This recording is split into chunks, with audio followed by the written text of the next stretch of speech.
Hola, muy buenas noches. Es un gran placer estar con ustedes para presentar el nuevo libro de Tlatoani Cuauhtémoc Enrique Ortiz, uno de los grandes divulgadores de la historia en México. Para mí es un placer y además un honor porque un Macehual hablando con un Tlatoani realmente, realmente nunca lo esperé. Quizá porque escribí un libro sobre él mismo, Claro, una novela que lo quería retratar. Es que Tlatoani Cuauhtémoc decidió que este diálogo sobre su nuevo libro, eh, El mundo prehispánico para gente con prisa, como somos todos, no hay nadie que no tenga prisa hoy en día, eh, fuera presentado y platicáramos con sus seguidores y con el público, él y yo. Para quien hoy en día nos esté viendo, nos esté sintonizando o esté haciendo un streaming de esta reunión y no sepa todavía quién es Enrique Ortiz, cosa que dudo mucho, hay muy poca gente que haya hecho novela militar en México, como hay, por ejemplo, una gran tradición de novela militar en la literatura británica, y menos aún novela militar sobre el mundo prehispánico. Y la primera novela de Enrique es justamente una gran obra, Las Águilas de Tenochtitlán, que nos adentra en uno de los episodios previos a la llegada de los españoles. Enrique Ortiz, mejor conocido por muchos de ustedes como Tlatoani Cuauhtémoc, es para mí el Carl Sagan de la historia mexicana. Y la divulgación histórica es uno de las tareas pendientes que tiene todavía nuestro país. Necesitamos divulgadores como Enrique, por eso es que tiene tantos seguidores. En Argentina el equivalente sería Felipe Piña, con quien yo hice un programa de televisión para History Channel, Unidos por la Historia, que incluso logró algo que casi ningún historiador ha logrado, que es que en una universidad en Argentina haya un departamento de divulgación histórica.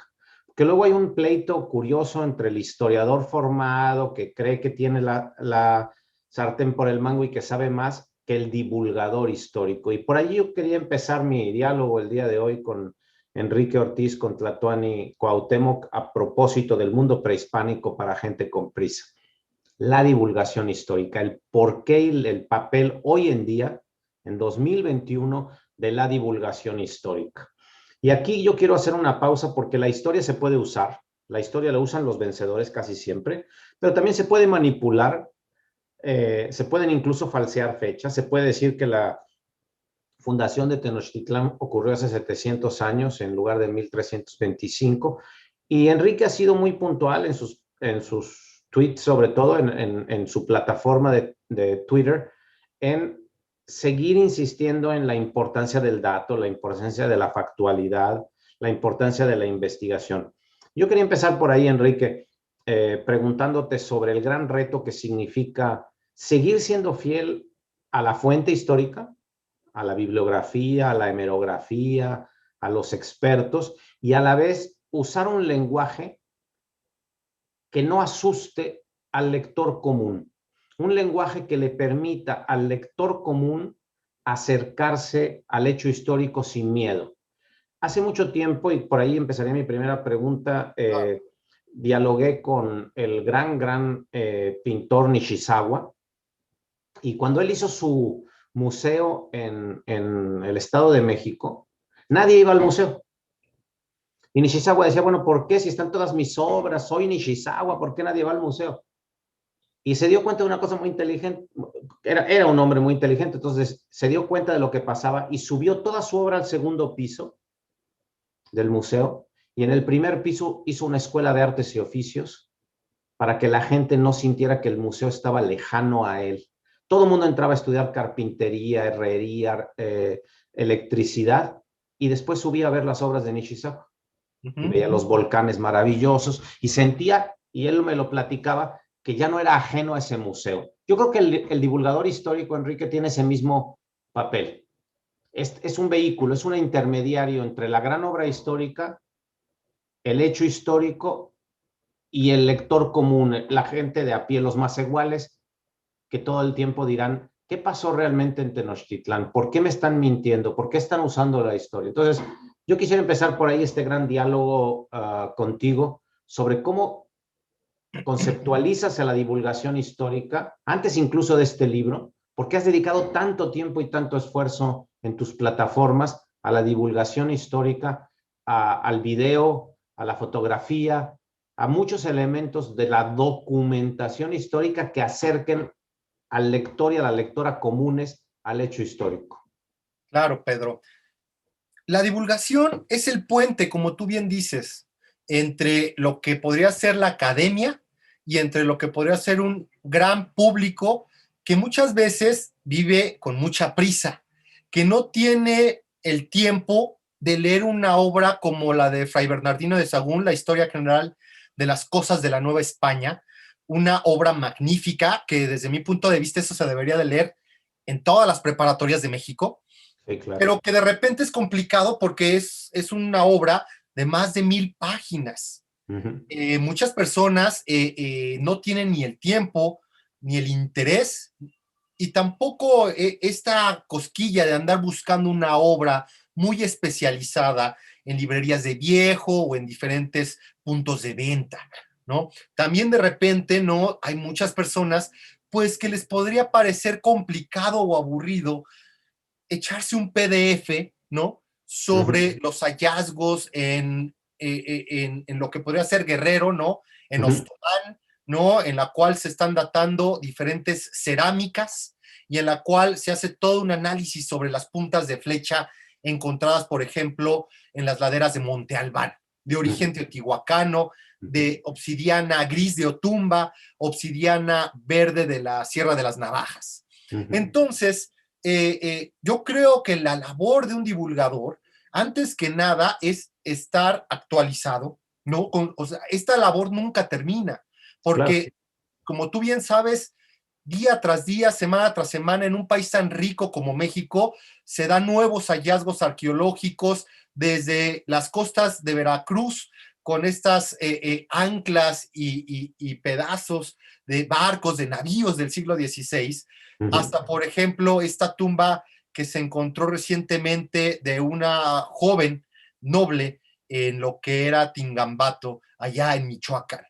Entonces, el divulgador tiene que estar actualizado, siempre ser objetivo, también es eso, ¿no? En las redes sociales, como tú bien sabes, es un campo de batalla. Ahí arden las opiniones, las columnas, las controversias, y nos damos hasta con la bala de cañón, así como en la batalla del 5 de mayo, en este grabado que podemos por ahí todavía ver. Y es siempre importante evitar estos juicios, a priori y a posteriori. Otro gran factor importante de la divulgación, pues es siempre pues, estar bien respaldado de citas, de fuentes, de bibliografía. Entonces, para mí es trascendental, ¿no? A mí me encantaría que cada vez hubiera más divulgadores, no solo en nuestro país, sino a nivel global. Por ejemplo, divulgadores de la crónica de las ciudades, ¿no? Por ahí tengo grandes amigos en Twitter que uno se encarga de la crónica en Puebla, otro en la divulgación en el puerto de Veracruz, pero creo que todavía estamos cortos, ¿no? Entonces, es relevante la divulgación, más allá de todas estas críticas que pueda llegar a tener o de que citas o no citas a pie de página, creo que es relevante porque acercas la historia, en este caso a los mexicanos, y porque también la puedes acercar de otra forma, ¿verdad? Más, digamos, con un lenguaje más coloquial, mostrando la cara humana de personajes entrañables como Benito Juárez, Miguel Miramón, el mismo Winfield Scott, entre tantos otros, ¿no? Creo que ese es el No tan valor. entrañable, Scott, pero bueno. Sí, claro. Eh, Entonces, esa es la importancia, ¿no?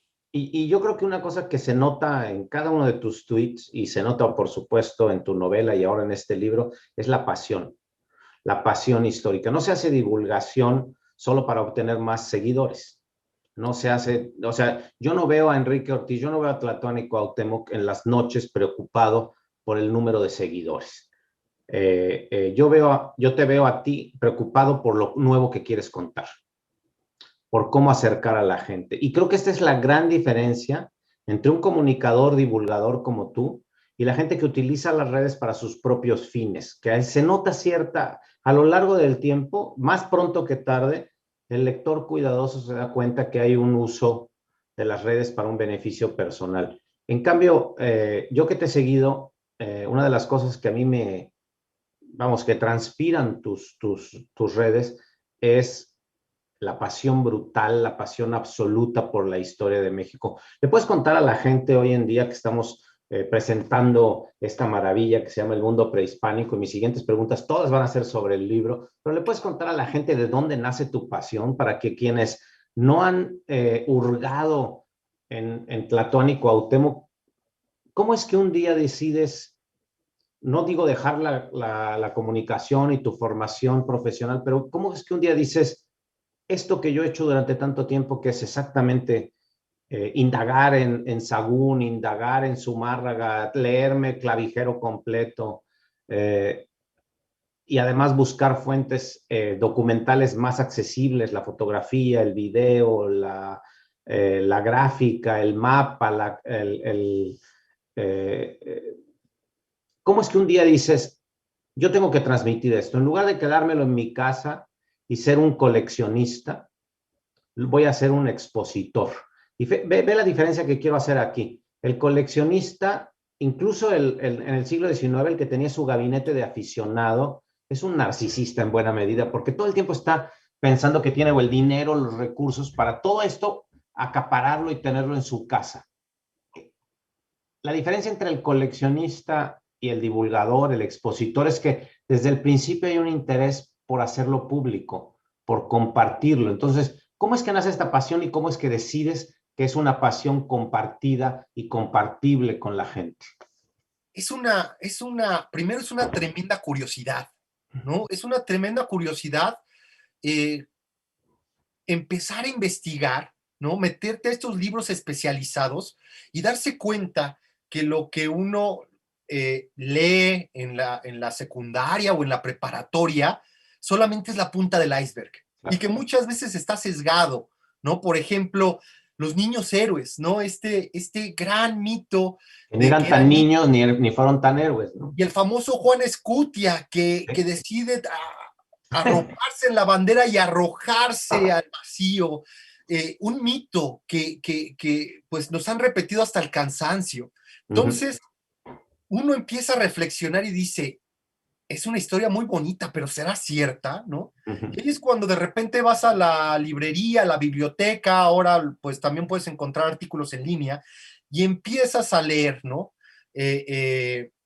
Libros y libros. Estamos hablando, por ejemplo, este libro de la marcha fúnebre tan fabuloso sobre el conflicto entre Estados Unidos y Sí, México. claro. Uh -huh. Y te das cuenta de la realidad. Y es apasionante encontrar todos estos rostros, estas aficiones, estos defectos, estos psicópatas, estos personajes de carne y hueso que sufrieron toda esta invasión a México, por situarnos en el siglo XIX, Sí. que muchas veces tenían, por ejemplo, los mexicanos de las guardias nacionales, iban a pelear sin calzado o en guaraches, teniendo que ir acompañado por su esposa para que les preparara los alimentos, porque no Claro. había habituallamiento por parte del ejército mexicano. Uh -huh. Entonces empieza uno como un minero encontrar tanta información, que incluso en mi caso, lo primero que pienso mientras yo voy leyendo es, esto se tiene que compartir, Claro. esto se tiene que dar a conocer sin la necesidad de que todos estos decenas de miles de personas que me siguen tengan que comprar el libro, Uh -huh. ¿no? No es necesario que compren el libro, desde mi punto de vista, al menos para que tengan algunas pinceladas sobre los pasajes y procesos históricos. Así como, entonces de repente entras como en te lo juro que es como una angustia Uh de -huh. decir, tengo que empezar, tengo que compartir esto ya. Oye, pero ya subiste 10 posts ya en todas tus redes, ya hiciste un live, no importa, esto es relevante. Entonces es una labor constante de curaduría, tanto de imágenes, tanto de textos, de citas, Y todo eso pues alimentado por una insaciable curiosidad y un deseo, un amor más bien hacia los libros y hacia la lectura. Yo recuerdo que cuando era niño, adolescente, uno de los libros que me marcaron fue Corazón de Piedra Verde, de Salvador de Madariaga, sí. diplomático español, Salvador de Madariaga, y me sorprendió la pasión, como tú bien dices, Pedro, el detalle, cómo recrea este ambiente místico, mágico, impregnado por la religión en Tenochtitlan, en Texcoco. Yo dije, ¿cómo un extranjero, no? O sea, que pues, no ha pasado toda su vida aquí, logró Un esta... médico, además, ni siquiera con formación de historiador, ni de... Un médico, era doctor, ¿no? Tenía un libro de sexología antes de Corazón de Piedra Verde, ¿no? Claro, y me pareció fabuloso, ¿no? Eso fue lo que despertó en gran medida mi interés por conocer la vida de los antiguos mexicas y en particular el periodo de la conquista. Ya años después, otro libro que me marcó es el de Jacques Sustel. Jacques Claro. Sustel, la vida cotidiana de los aztecas, todavía aztecas, en vísperas de la conquista, escrito por primera vez en 1955 y publicado en París, Y publicado en París, sí, claro, siendo él originalmente. francés. Un libro francés, sí. Y me pareció fabuloso porque la Bueno, cantidad... Octavio Paz fue un libro que lo impactó muchísimo. Tuvo una relación personal después con Sustel muy importante. Y fue un libro que le hizo escribir Salamandra y algunos de los libros interesantes que tienen que ver con la reflexión del mundo prehispánico, y al propio Carlos Fuentes para la idea de los Nemoteni en los días enmascarados, ¿no? De los días Asiagos.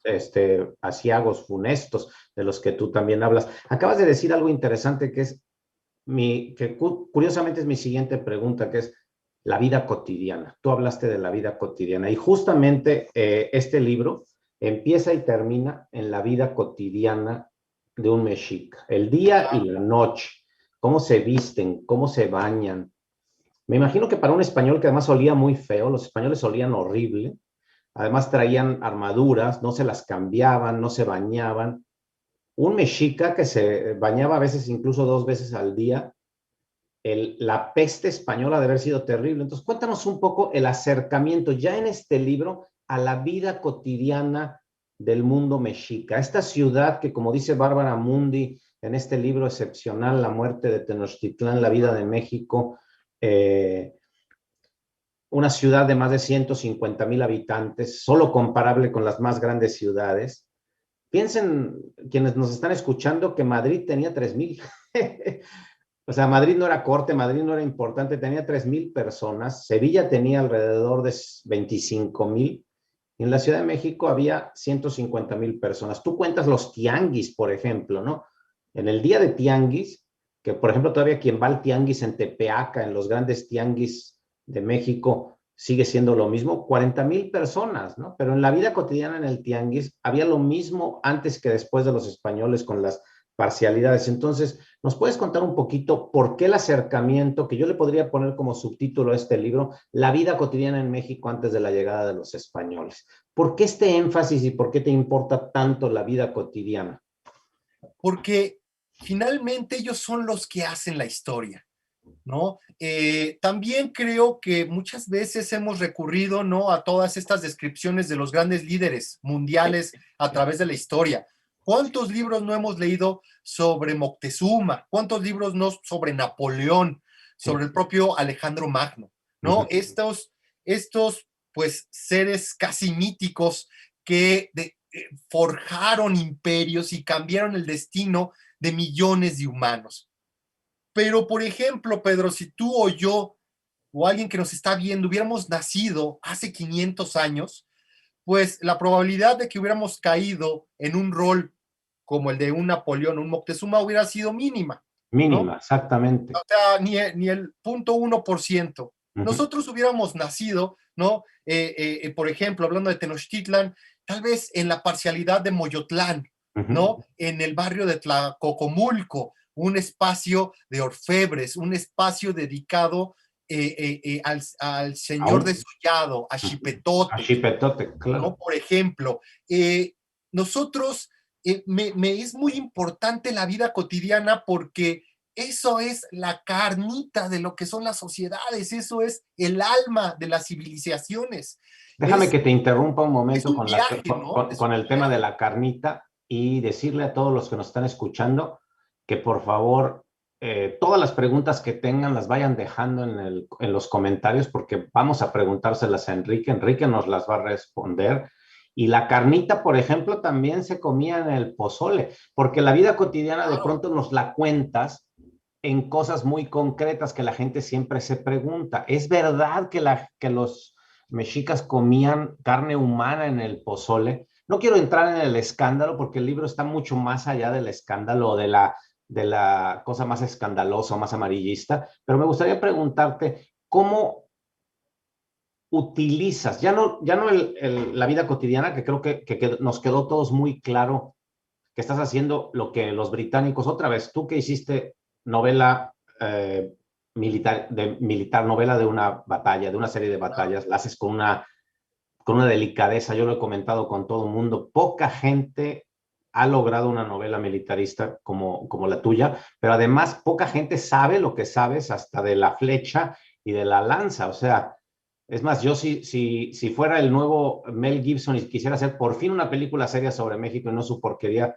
sobre el mundo maya, te contrataría como el asesor para la batalla porque conoces todos los detalles. Pero además de eso, y pasando, digamos, pasando de la vida cotidiana al detalle, ¿cómo eliges?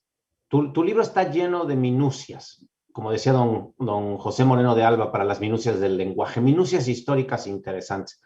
¿Cómo se maquillaban las mujeres? Si se tenían el cabello, si comían pozole y era de carne humana y luego precisamente por eso hubo puerco, porque se parecía la carne a lo humano. Por eso, ¿no? Nos gusta tanto el puerco aquí en el centro de Exacto. México, ¿no? Pero me pareció divertidísimo porque me acordó de un libro maravilloso de João Baldo Ribeiro que se llama Viva o Pueblo Brasileiro, que es la gran novela sobre Brasil, contada con 5 almas. Él decidió que cómo contar la historia de Brasil, pues hay 5 almas que van transmigrando de personajes en personajes. Y una de estas almas, que después, por cierto, es una libertadora, es un caníbal. Y se come a un holandés y se come a un portugués. Y le parece que los portugueses saben más rancios que los holandeses. Los holandeses no saben por qué saben más ricos.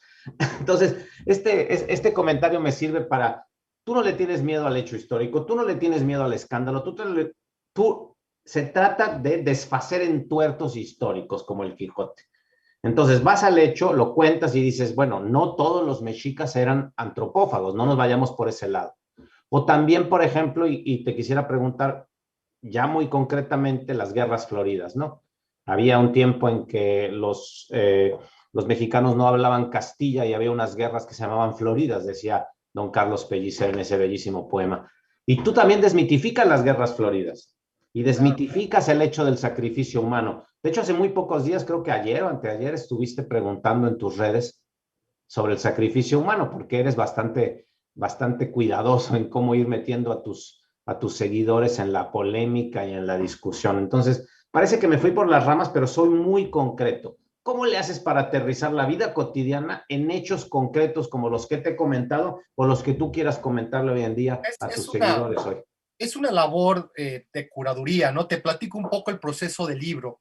Sí. Por lo menos se tomaron 2 años en revisar diferentes fuentes, ¿no? Por ejemplo, nos fuimos a fuentes del siglo XVI.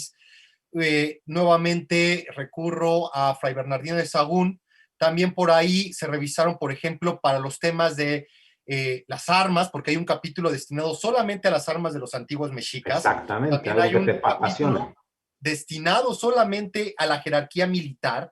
Entonces, para esto, por ejemplo, se empezó a revisar a Bernal Díaz del Castillo, las cartas de relación del propio Hernán Cortés, Fray Diego Durán, Tezosomoc y Alba Ixtlilxóchitl, ¿no? Sí. Por ejemplo. Posteriormente también se revisaron autores, grandes conocedores, antropólogos e historiadores, arqueólogos, por ejemplo, el recién fallecido Michael Graulich, un gran conocedor ya de esta etapa imperial de los mexicas. También, por ejemplo, hablamos de López Austin, hablamos también de Carlos Javier González, el director del Templo Mayor, Matos Moctezuma.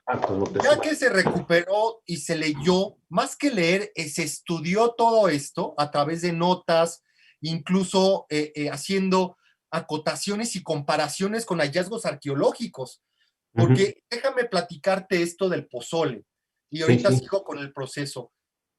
Muchos mexicanos, ¿no? Y haciendo referencia al tuit que hice, en el cual yo comento, ¿acaso desmerece o hace menos meritoria los logros de una civilización si sus integrantes realizaron canibalismo, en este caso antropofagia ritual, refiriéndome puntualmente a los nahuas, no solamente a los mexicas, sino a los antiguos nahuas, entre otros? Sí, claro. Y ¿por qué pregunté esto? Porque muchos mexicanos, con mucha razón, sí, comentan que las fuentes del siglo XVI estaban sesgadas. Evidentemente que sí, los frailes llegaban con un concepto claro, se asustaban y claro. De religión. Hernán Cortés y los conquistadores llegaban y escribieron estas magníficas obras para cumplir objetivos personales, ¿no? Y obtener encomiendas, títulos. Ese era el objetivo de las cartas de relación, lavarse las manos Cortés y justificar su empresa. Y muchos mexicanos entonces dicen, es que los frailes y los conquistadores inventaron el tema de la antropofagia ritual con el único propósito de poder justificar la conquista, la explotación y las matanzas. Pero ahí es cuando, por ejemplo, es muy interesante irte al dato arqueológico, a un pequeño sitio ubicado cerca de Calpulalpan, que lleva por nombre Tecuaque o Sultepec. Uno puede llegar muy fácilmente tomando la carretera que va a Tlaxcala. A Tlaxcala, claro. A Federal, pasa por rumbo a Calpulalpan, y en ese lugar, el 26 de junio de 1520, los acoluas, porque era parte de un tributario de Texcoco, emboscaron una columna de los españoles, donde iban mujeres, esclavos, taínos, indígenas caribes, nahuas y otomís aliados. Y durante de junio de 1520 a inicios de 1521 los tuvieron en cautiverio y los fueron sacrificando cada que era necesario, ¿no? Españoles, españolas, mulatas, africanas, indígenas otomís. Sabemos esto porque se encontró el Zompantli con sus cráneos y se hicieron los estudios. Pero lo más interesante de esto es que se encontraron las osamentas en el recinto sagrado y los huesos, después de que estas personas murieron, tuvieron tratamientos post-mortem. Dos. Uno, fuego directo, o sea, al fuego, muy probablemente durante la veintena de Izcalli. Y el segundo, que es lo que nos atañe en este momento, fueron hervidos y los huesos tenían marcas de corte de lajas de obsidiana para quitar la carne. Para arrancarle la carne. Claro. ¿Qué nos dice esto? Que finalmente fueron construidos ritualmente con flores blancas, con el cacahuacintle y con, bueno, en el famoso pozole que actualmente comemos. Además lo dices muy bonito, dices el cacahuacintle además tiene que hervirse para quitarle la capa, digamos, dura, y también el maíz de alguna manera se está desollando. Tienes esas sutilezas a lo largo del libro, no se trata solamente de contar la historia, sino de hacerle al lector común metáforas o imágenes que le permitan relacionarse con, por ejemplo, el maíz que compra para el pozole, si es que ya lo compra en una lata, vamos a decirlo así. Claro, y eso es bien interesante. ¿Por qué el pozole se preparaba en la veintena de Tlacaxipehualistli, que significa dedicada a nuestro Señor el desollado? El desollado. La ofrenda, el momento de desollamiento de hombres. Porque tenemos este proceso que conocemos como nixtamalización, que es poner los granos del maíz a hervir en cal, con agua, Entonces, literalmente, son desollados, así como también son desollados pues, los seres humanos durante esta veintena en honor a nuestro Señor el desollado.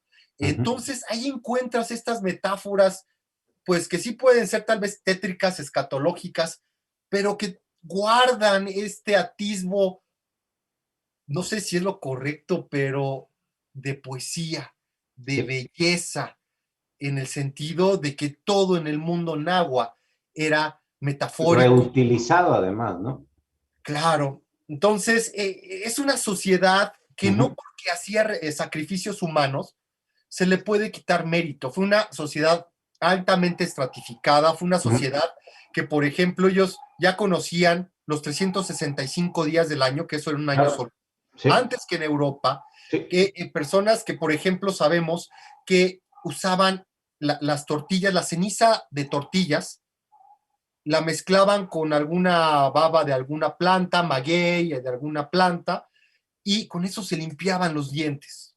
Ese grado de sofisticación, o que las prostitutas en Tenochtitlan mascaban chicle, tal vez de ahí viene este refrán o esta reprimenda que nuestras abuelas y madres le ponían a nuestras primas, que era no masques chicle en la calle. Tal Porque vez, pareces una prostituta, ¿no? A claro, pesar de que no se va a volver el famoso el chicle hasta con Santana y el señor Adams que sí, eh, y la batalla de eh, San y la Jacinto, bata de San Jacinto, pero pero es bien interesante lo que dices porque también le dedicas una buena parte a la sexualidad náhuatl, a la sensualidad y a la sexualidad, no solo a la parte sexual propiamente, sino a la sensualidad, cómo me visto, cómo me arreglo, cómo me tiño el pelo, cómo de pronto yo me sentí caminando por Tenochtitlan. Algo que no me pasa, por ejemplo, cuando voy al Museo de Antropología y veo esta maqueta. Conocí a don Pedro Ramírez Vázquez, fui muy cercano a él, dialogué muchas veces con él, pero siempre comento que el problema es que hasta físicamente los músculos de los personajes que aparecen en la maqueta pues son occidentales, ¿no? Está occidentalizado hasta el tianguis, ¿no? claro. Me encanta la maqueta en otro sentido, pero no los personajes y la plastilina propiamente. En cambio, en tu libro, estoy en las calles, camino por las calles, camino por las calzadas de Tenochtitlán.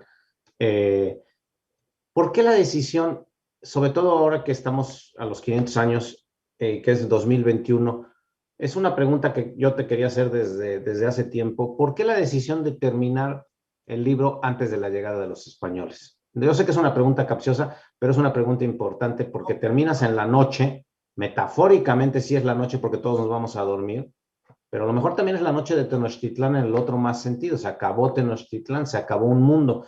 Yo siempre digo, he leído muy cuidadosamente a León Portilla, he leído a los críticos posteriores a León Portilla, la nueva generación de nahuatlatos que cuestionan, digamos, el excesivo hispanismo de la primera generación, no solo don Miguel, sino Ángel María Garibay, etcétera. Claro. Y la nueva interpretación de los códices, de los Amoxtli, de los libros de figuras, como decía Sagún. Del Huehuetlatoli. Y de pronto yo lo que siento es que tú estás en ese mismo camino, es decir, es una nueva generación de personas que están releyendo los mismos textos, pero con una nueva mirada, con una mirada mucho más abierta, menos hispanista, más de realmente rescate del mundo náhuatl, del mundo mexica, con un respeto mucho mayor a cómo se transliteró. Yo siempre digo, por ejemplo, leyendo a Neruda y el canto general, hay un momento en que Neruda dice, se llevaron el oro y nos dejaron las palabras. Y me parece absolutamente falso, por más Neruda que sea. Se llevaron el oro y se llevaron nuestras palabras. Y acabaron con nuestras palabras y terminaron con una discursividad. Se terminó una manera de decir y de hacer en el mundo y todo lo demás fue ya transliterado, incluso los códices escritos para Sagún y para los informantes en la escuela de Tlatelolco, bajo una óptica que tú ya describiste hace un momento, ¿no? O sea, finalmente todo es reescrito, no solo en el mundo estrictamente mexica, sino incluso con el Popol Vuh en Yucatán, en el mundo maya.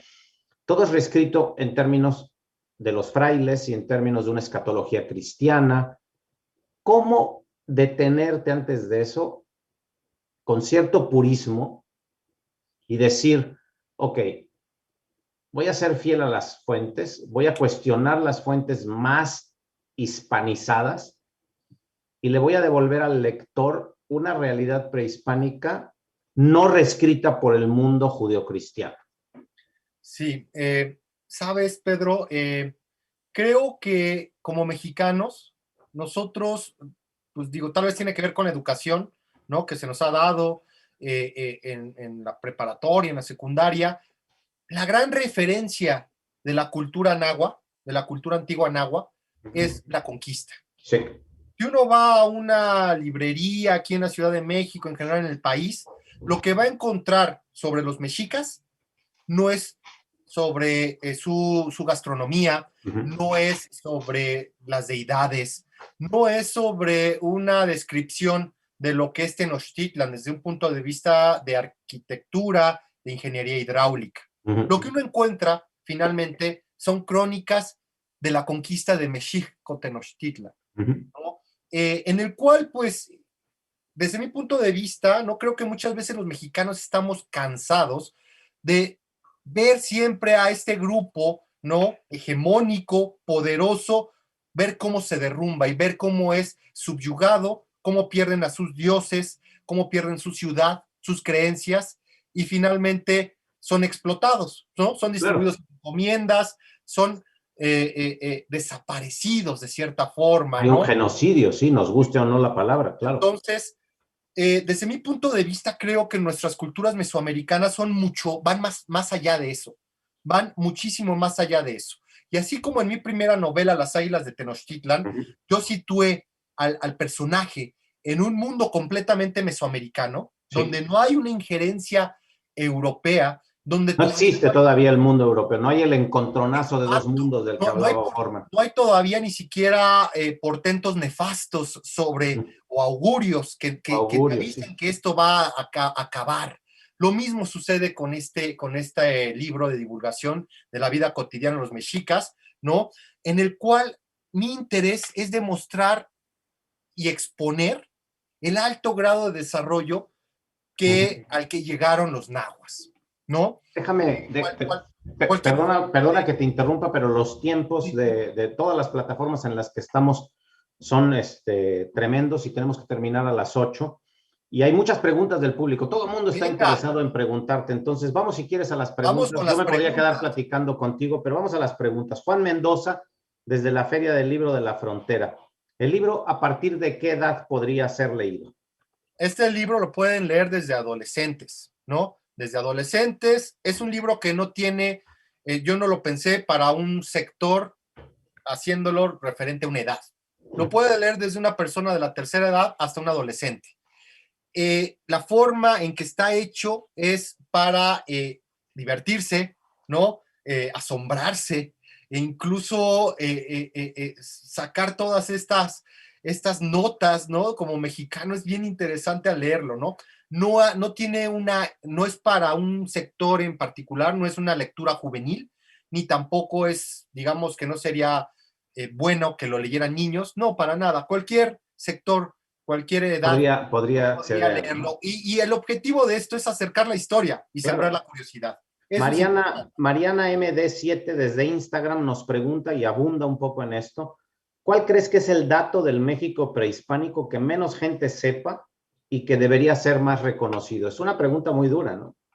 Sí, esa está buena. Por ejemplo, sí, el famoso calendario azteca, en realidad no es un calendario porque no puedes, ¿no? Tú decir, el mes con el día, con la veintena con el día y el año. No es un calendario azteca. Lo correcto es decirle la piedra de sol. Y en realidad era un temalacatl, ¿no? Nunca se exhibía en forma vertical, se exhibía de forma horizontal, y era un temalacatl inacabado, por cierto, donde se realizaba este sacrificio de rayamiento gladiatorio, ¿no? En las guerras floridas agarrabas a un capitán tlaxcalteca o ejotzinga y lo amarrabas a esta piedra y enfrentaba en duelos personajes a los grandes capitanes mexicas. miembros de las sociedades guerreras de los Cuauchic, los tonsurados, que me encanta su peinado moicano, Sí, con un moi. o la sociedad de los Otontin u Otomís con su pelo largo, ¿no? Eso es interesante, por ejemplo. Oye, Lec Torres desde Instagram te pregunta, ¿en el libro mencionas el dinero en el mundo prehispánico? Sí, lo hago una breve mención, por ejemplo, de que la morralla, ¿no? De tiempos del posclásico, pues eran las semillas del cacao. Muchos piensan que eran que con semillas de cacao tú comprabas una propiedad, que Claro. si tenías costales de semillas de cacao, pues eras rico, Claro. pero no, esa era la morralla. Por ejemplo, había otros objetos como hachuelas de cobre, por ejemplo, polvo de oro en lo que eran los cáñamos de las plumas, incluso tilmas bordadas que también, por ejemplo, estas cuentas de piedra verde o de jade, y con eso pues podrías ya comprar cosas más caras, podríamos decirlo así, como un esclavo, como un collar de chalchihuis, todo esto, ¿no? Sí hago una mención de eso en el mercado de Tlatelolco, en ese capítulo. Oye, Siguacoatl 97, que te va a gustar mucho su nombre, te pregunta también en Instagram, ¿cuál es la vida cotidiana de las mujeres en el mundo prehispánico? Sé que le dedicas muchos capítulos a distintos tipos de mujeres, pero siendo breve, porque hay más preguntas, ¿cuál sería la...? Hay muchísima información en este libro, El mundo prehispánico para gente con prisa, sobre las mujeres, ¿no? Desde las deidades femeninas, desde la prostitución, desde, por ejemplo, las casamenteras, ¿no? Por ejemplo, también Oye, hablamos los insultos a las de los mujeres, le dedicas un insultos. capítulo entero al tema de los insultos, que es muy divertido, por cierto, para quien nunca ha oído insultar No, en no, el y por mundo ejemplo, mexica. hay algo, perdón que ahorita me doy la oportunidad de, por ejemplo, dar un dato del libro que creo que es muy interesante. Los prostíbulos en Tenochtitlan, ¿no? El lugar donde, pues ahora sí que ofrecían sus servicios las alegradoras, que así se les llamaba, ¿no? A las prostitutas de Tenochtitlan, se les decía a estos lugares Netzincuiloyan, que la traducción del náhuatl podría ser Literal, ajá. lugar donde se compran traseros, Ajá. ¿no? Entonces, hay muchísima información sobre las mujeres en este libro. Por ejemplo, hablamos de que las mujeres que morían dando a luz iban al Tonatiuhichan, al paraíso solar, al mismo rango que un guerrero masculino que moría en sacrificio o en guerra. Esa era la importancia del rol femenino en la sociedad mexica. Juan Antón, desde Instagram, también nos pregunta, ¿qué otras publicaciones o proyectos tienes en puerta? Y felicidades por tu contenido y por tu libro. Pues ahorita lo importante es hacerle, bueno, la promoción a este libro, ¿no? Por ahí... 2 años de trabajo, además, como dijiste, solo de investigación, ¿no? Sí, por ahí, digo, está padrísimo porque, bueno, vean cómo está lleno de ilustraciones basadas en códices, pero pues dándoles un toque más moderno. Ahí está, por ejemplo, Y humorístico. ¿no? Ahí está la Cihuacóatl, ahí están las chinampas, ¿no? Ahorita lo importante es mover el libro, darlo a conocer, y por ahí probablemente una novela. Pero bueno, ahorita lo importante es que adquieran el libro y que lo lean, porque yo creo que les va a gustar muchísimo. Y que dialoguen contigo en todas tus plataformas. Mariano, desde la Feria del Libro de Chihuahua, ¿hay ebook, hay proyecto de audiolibro? No hay todavía proyecto de audiolibro, pero ya hay ebook, tú lo puedes encontrar en cualquier plataforma, desde los libros de La Manzanita, hasta en Gandhi, hasta en Amazon. Sí, ya está también para Android. Eso es muy También en importante Android, decirlo, claro. sí. Sí, Elena Delgado, desde el Espejo Humeante, tu página, pregunta, si pudieras viajar en el tiempo al mundo prehispánico, ¿a qué te dedicarías? ¿Serías tlacuilo? Yo ya eso ya lo puse yo, pero ¿a qué te dedicarías? Fíjate que muchos dirían o pensarían que yo sería un guerrero, o muchos mexicanos dirían, yo quiero ser el guerrero, ¿no? Cuauchic, el Tlacochcalcatl. En mi caso no, creo que sería más interesante que ir a la guerra, ser un pochtec, ser ¿Te gustaría ser comerciante? este gremio, ¿no? Que también eran entrenados para la guerra y que Claro. hacían grandes caravanas que llegaban hasta Xicalanco, que llegaban hasta la zona maya, llegaban también por Guanajuato y, por ejemplo, eran muy aguerridos, iban armados porque constantemente eran emboscados, al saber que Asaltados eran en el mexicas, camino, eran claro. odiados. Ujú. Y yo te pregunto, Pedro, ¿tú qué hubieras sido en Tenochtitlan?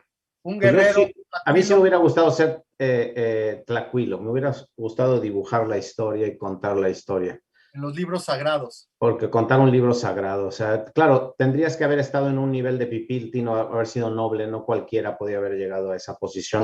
El Y tú dijiste hace un conocimiento. rato algo que es súper interesante y muy importante. Otra vez, en la tradición británica existe este concepto de the people's history, no la historia de las élites. Y en México hemos contado muchas veces nuestra historia desde la posición de las élites, entre otras razones porque el propio historiador es parte de las élites. Y ya lo dijiste, Napoleón, Alejandro Magno, Moctezuma, Netzahualcóyotl, y no de la gente común y corriente, de los macehuales, de los pochtecas, de la gente que hacía la vida cotidiana en Tenochtitlán o en la zona cercana. Y tú, de alguna manera, lo logras alrededor de todos, tanto en tu novela como ahora en este libro. Ana y Presas, desde Instagram, te felicita, obviamente, dice que ya lo quiere comprar, está desesperada, y dice, ¿cuál es tu tema favorito del libro y cuál te costó más investigar? Son dos preguntas, pero las dos son muy interesantes. ¿Cuál es tu tema favorito del libro? Si es que tienes un tema favorito. ¿Y Sí. cuál te gustó más investigar? A mí me gustó muchísimo el de las ofensas. Uh -huh. eh, Los eh, insultos, los ¿no? insultos, es muy divertido, ¿no? Súper humorístico, sí. ¿Cómo, no? Cómo a través de los insultos uno puede conocer mucho de una sociedad. Por ejemplo, los antiguos nahuas, una terrible ofensa era la palabra, ahí voy, Uh -huh. Ignopiltotomacpol, que significa huérfano gordo. Imaginemos eso. Así Eran se como pescaba. todos los insultos que recuperas en tu libro son curiosos porque todos son superlativos, hiperbólicos. El ¿Sí? insulto es lo grande, no el diminutivo, porque precisamente a lo mejor por eso nos quedó el cariñoso diminutivo del español Pero hay mexicano. un pero ahí, Pedro. Hay, por ejemplo, yo que he tenido el gusto de estudiar náhuatl, un saludo ahí a mi profesor. Hay, por ¿Quién es ejemplo, tu profesor? ¿Patrick Johansson? no, ojalá, no, pero es un gran profesor. Shoshe, un saludo por ahí. Por ejemplo, hay un diminutivo que es de cariño y de respeto, el Ah, famoso Cuauhtemotzin, ¿no? El sí claro, claro, es de Motsi. respeto y Uh eso -huh. es pequeño Cuauhtémoc, Sí, no como físico, sino de reverencia de y reverencia, aprecio y exactamente, que respeto. sería el verdadero nombre de Cuauhtémoc antes de decirle Cuauhtémoc, que en realidad es Cuauhtémoc, ¿no? Sin embargo, existe un diminutivo despectivo, por ejemplo, que ha llegado a nuestros días, ¿no? El típico de voy a mi casita, Uh -huh. cuídate mucho, amiguita, Uh pero -huh. por ahí también tenemos el voy a mi casucha, Uh -huh. ¿no? Que es un diminutivo, pero es despectivo. Ah, El sí, claro. casucha, mis zapatuchos, todo esto que es tan propio del mexicano, Uh -huh. ¿no? Que sigue ahí vivo. Y también a lo que iba con esto del insulto es, por ejemplo, entonces era un insulto en esta sociedad marcial llamarte gordo, que tuvieras Uh -huh. sobrepeso. Uh ¿Por qué? -huh. Porque los hombres, las mujeres, Claro. pues tenían mucha actividad en la guerra, en el cultivo, pero por el otro lado también decirte huérfano era una gran ofensa. Fíjate, sí, Ahí claro. vemos reflejado todavía esta importancia de la familia en Uh tiempos -huh. modernos, Uh en -huh. tiempos de pandemia en las grandes ciudades mexicanas, Uh en -huh. la cual la familia te echa la mano, ¿no? Eso sigue vivo desde tiempos de los nahuas, ¿no? Entonces, ese capítulo me gusta mucho y también el de los augurios, ¿no? Estos Sí, portentos exacto. muy bonito. Todo lo que podrían ser la superstición o los augurios, ¿no? ¿Qué Por pasa si hecho, ves tal cosa en la noche, ¿no? Le dedicas también en otro momento un capítulo a La Llorona, que sí, tantas veces se ha mitificado, pero también lo desmitificas, ¿no? y perdón que me tome el tiempo para dar otro dato que me gusta mucho del libro. Uh -huh. Este famoso refrán, cuando el tecolote canta, el indio muere, Uh -huh. ¿no? Sí, sí. Eso tiene su origen en tiempos mesoamericanos, en tiempos de los nahuas. ¿Por qué? Porque en el capítulo de Aves de Mal Agüero, designios y portentos divinos, ahí comento, por ejemplo, que la lechuza, el tecolote, se le llamaba en tiempos de los mexicas Yautequiwa, que era un mensajero de Mictlantecutli, Claro, imagínate. un mensajero del más allá, Sí, la exacto. muerte. Se Y llamó la parca, ¿no? Es Mictantecutli quien te está llamando. aquí no teníamos parcas con hoces, ¿no? Sí, Teníamos sí, nuestra lechuza. sí. Y cuando en la noche tú ibas pues a tu casa y escuchabas 3 veces el ulular o el cantar, desconozco, ¿no? De estas aves, del tecolote, la lechuza, eso significaba que alguien de tu familia iba a enfermar gravemente o que iba a morir. O morir. Y si escuchabas su ruido 3 veces consecutivas, era aún peor. La única forma de alejar la maldición era gritándole groserías al ave y alejándola, ¿no? Entonces, eso es muy interesante y, por ejemplo, también saber que el zorrillo, llamado Epatl en náhuatl, era un embajador, era un mensajero de Tezcatlipoca, el señor de la noche, el señor de la El magia, espejo humeante. el espejo humeante de obsidiana, y que si este animalito se orinaba en tu patio o en tu casa, no te la acababas, Pedro. No, era de irte a purificar con todos los tlamacasque del templo mayor para evitar una muerte o una enfermedad. Pues en realidad está lleno de datos. Yo los invito a brevar en el libro, a leerlo con pasión, con la misma pasión con la que Enrique nos ha acostumbrado en los últimos años en sus redes y ahora en sus libros, a leer la historia de México, el mundo prehispánico para gente con prisa, que curiosamente sí es cierto que es para gente con prisa, pero luego también es para gente lenta que quiere releerlo. Es un libro padrísimo porque se puede leer con prisa y luego lo puedes releer. Lo puedes leer por pedazos y decir la noche, los tecolotes, el tiempo, las disputas, ¿no? Hace pocos años un presidente de México dijo que nuestra cultura era una cultura corrupta y yo lo he desmentido varias veces y en el mundo prehispánico para gente con prisa Enrique hace lo mismo. Las leyes y la exigencia brutal en el mundo mexica de seguir las leyes, no había corrupción y el que se corrompía, incluso el que cobraba tributos o el que hacía, era ejecutado, no había opción. Era un mundo no corrupto. Así que la corrupción empieza en todo caso con la burocracia novohispana, pero no es parte de nuestra cultura, como bien demuestras. Es una herencia europea. Por ahí nos Tristemente, decía ¿no? más preguntas. No hay más preguntas, pero tenemos unos pocos minutos para despedirnos.